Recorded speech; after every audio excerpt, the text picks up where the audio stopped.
کہ वलियों की करामतें बयान करके तुम्हें बताई हैं, तो उसका माना ये है कि अगर वहां अल्लाह ये शान अता कर सकता है तो तुम तो उम्मतों की सरदार उम्मत हो, उन पर तो निरा फजल है, तुम पर तो रब का फजल कबीर है। तो बस लोग समझने को तैयार नहीं, पिछलों की मान लेते हैं।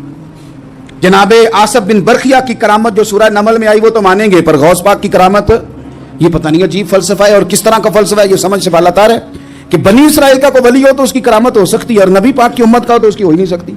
क्या माना है इस बात का? और लोग हैं कि दादो तहसीन दे रहे हैं, वाह वाह कर रहे हैं। अल्लाह ताला समझने की तौफीक अता फरमाए।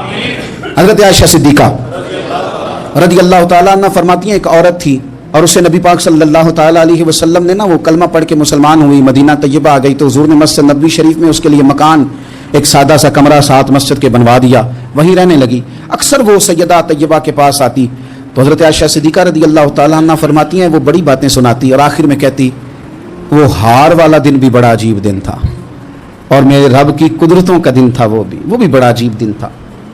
सैयदा आयशा सिद्दीका रदी अल्लाह ताला अन्हा एक दिन फरमाने लगी कि तू हार वाले दिन का बड़ा जिक्र करती है, वो क्या दिन था?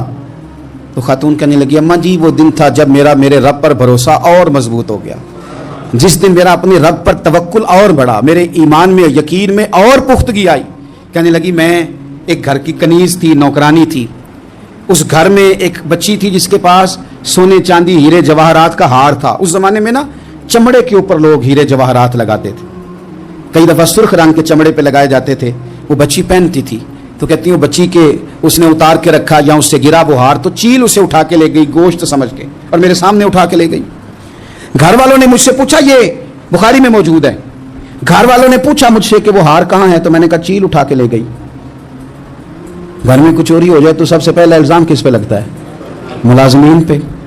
कहते उन्होंने मुझे बड़ा मारा, बड़ी तकलीफ थी, हत्ता कि मेरी शर्मगाह तक की तलाशी ली, मेरी इज्जत इतनी खराब की मैं बता नहीं सकती। मैंने अपनी जिंदगी में एक वाकया देखा, एक अमीर घर में चोरी हो गई, मुलाजिम को इतना मारा कि वो चारपाई पे पड़ गया। पुलिस वालों से इतनी मार पड़वाई गई कि वो बेचारा चारपाई पे पड़ गया और फिर वो इतना बीमार हुआ और कुछ दिनों के बाद पता चल गया कि चोर तो अपना बेटा है उनका।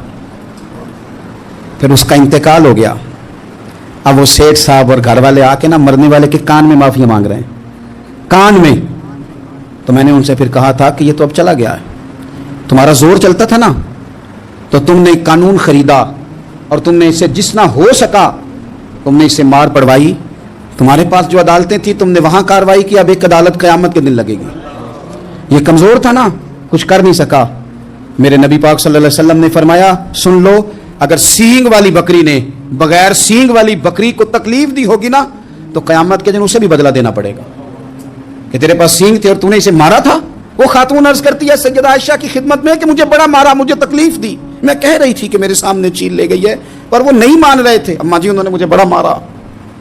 हजरत आयशा सिद्दीका कहती है फिर क्या हुआ? कहने लगी, अम्मा जी जब कोई मेरा मददगार ना रहा, मुझे तकलीफ दे रहे थे, रुसवा कर रहे थे, तो मैंने अपने रब से मदद चाही, मेरे रब की तरफ मैंने तवज्जो की, मैंने कहा मालिक अब तू ही मेरा मददगार है। कहती है वो मुझे मार रहे थे तो वो चील जो हार ले गई थी वही लेके वापस आ गई और हमारे सरों के करीब ला के उसने जब उस हार को फेंका वो मुझे छोड़ के साइड पे हुए, वो मेरी बेगुनाही जान गए। लेकिन आपको बताऊं उस दिन से मेरा अपने रब पर यकीन और बढ़ गया। मुझे समझ आ गई कि जब इंसान पूरा टूट जाता है और जब कोई चारों जानिब उसका मददगार नहीं होता तो रब तो होता है ना, अल्लाह तो उसका मददगार होता है ना, वो तो फिर अपने उस बंदे की मदद करता है ना, फिर वो तो तवानाई देता है ना, वो तन्हा नहीं छोड़ता, वो तो आंसुओं वालों के आंसुओं पे बड़ा करम फरमाता है, वो तो कसम पुरसी में आ जाता है, उसकी रहमत बढ़ के इस्तकबाल कर लेती। तो भाई जब आप पर अल्लाह की हिकमत के तकाजे पूरे होने लगे और जिंदगी में कभी कोई ऐसा वक्त आए कि आप महसूस करें कि तन्हा रह गए हैं और कई अपने भी मुखालिफीन की जमात में नजर आने लगे हैं, तो उस वक्त फिर दिल, रूह, जुबान और जहन को यकजा करके समझ लेना कि जब सारी दुनिया साथ छोड़ जाती है तो रब की रहमतें उस वक्त भी साथ रहती हैं और अल्लाह की